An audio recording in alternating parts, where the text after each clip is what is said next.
Applying for a job can be one of the most nerve-wracking things you can do, and when asked, most people will freely admit that they hate interviews and get so nervous that they're convinced they will fail. I've had a fair few interviews myself over the years, and I've interviewed a great many more times, so I want to share with you interview tips that I've used myself and also used to coach others. You want that job? Great, because I'm going to help you get it.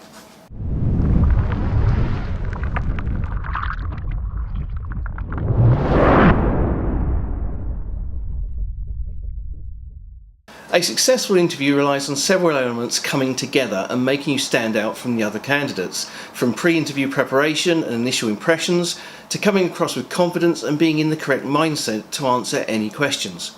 So let's get to it. Number 1. Go through all material you have about the job, be it the job advert, the job description, personal specification, and anything you were sent when invited for interview, and go through it with a highlighter pen. Most interviews are based on score sheets, when the interview panel will have a list of keywords that they will tick and provide a score for. This allows for sheets to be tallied at the end of the interview and the highest scorer offered the job. This isn't always the method, but it's very common when applying to large businesses or organisations like the NHS or other public services. Think of it like an exam. The answers you give will be compared to a list, and the more ticks you get, the better the score.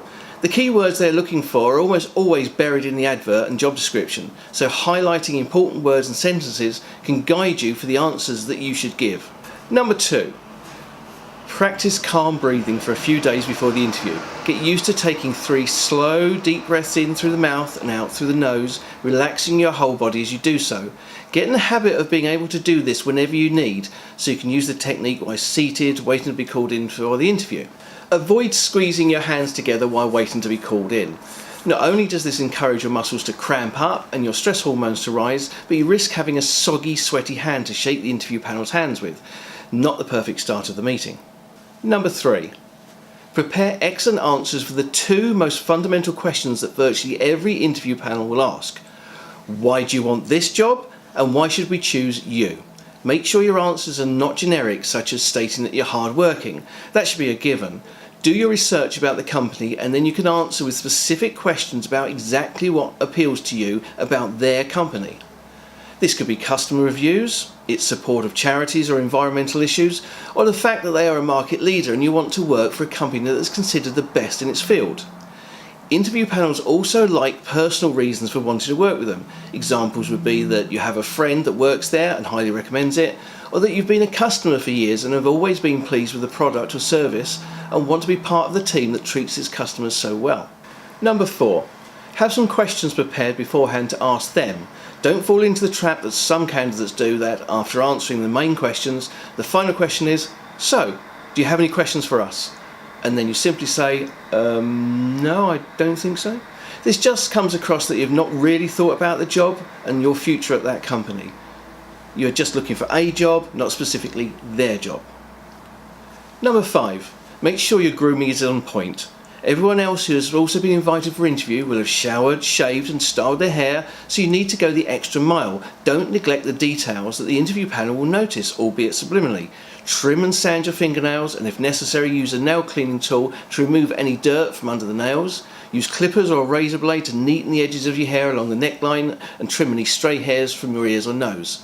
If you have unruly eyebrows, you can use a tiny amount of Vaseline over them to smooth them into place for a neater look.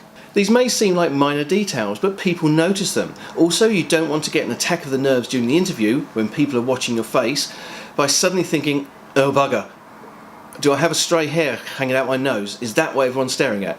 And make sure to wear your best fragrance. Not only does it create a classy impression, as long as you've not worn too much, but psychologically it makes you feel empowered. Number 6. Where possible, overdress slightly. If it's an interview where a suit isn't required, wear smart chinos, polished boots, a crisp shirt and possibly a casual jacket.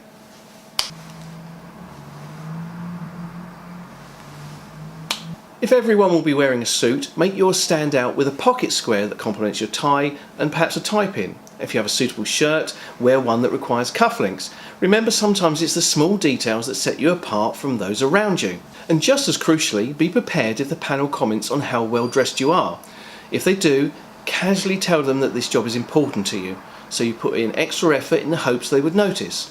I've chosen the wording here carefully. By stating you hope they may notice, you've actually given a subliminal compliment to the interviewer, suggesting that they are special for noticing. Does that make sense?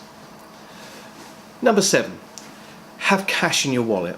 This seems like a strange one, but hear me out here. Many years ago, I got into conversation at an airport with someone I found out later to be a self-made multimillionaire. He gave me several nuggets of advice while we waited for our respective flights. One was to have £100 in cash in your wallet at all times. The reason? To subconsciously give you a feeling of confidence and self-reliance.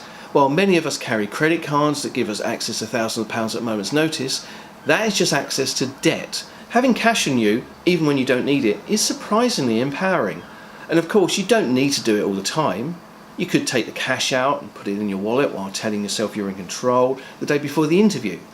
If there's an issue on the interview day with the bus, you can get a taxi. If the interview overruns, you can get something to eat. It's unlikely you'll use any of the cash, and you can put it straight back in the bank after the interview if you want. But this is a little trick I use, and I've found it highly effective. And one little extra tip if you struggle with nerves. In acupressure, there is a point located between the web of your thumb and index finger. At the top of the web, the muscle is at its thickest. Apply firm pressure to this area and massage for around 5 seconds, then repeat again with the other hand. This is something you could do subtly on the bus or the train on the way to the interview, or even sat in the waiting area. If nerves are a big concern for you, using Bach flower remedy drops can help. I've found the rescue lozenges to be particularly helpful, link in the description below. So there you have it guys, 7 tips for interview success. Do you have any other interview tips you want to share with the rest of the community? If so, put them in the comments section below. I hope you find this video has been helpful. If so, please take a moment to give it a thumbs up as it really helps the channel. I produce new videos every week, so make sure to click subscribe if you haven't already done so. I'm Bear Clark, and I'll see you again real soon.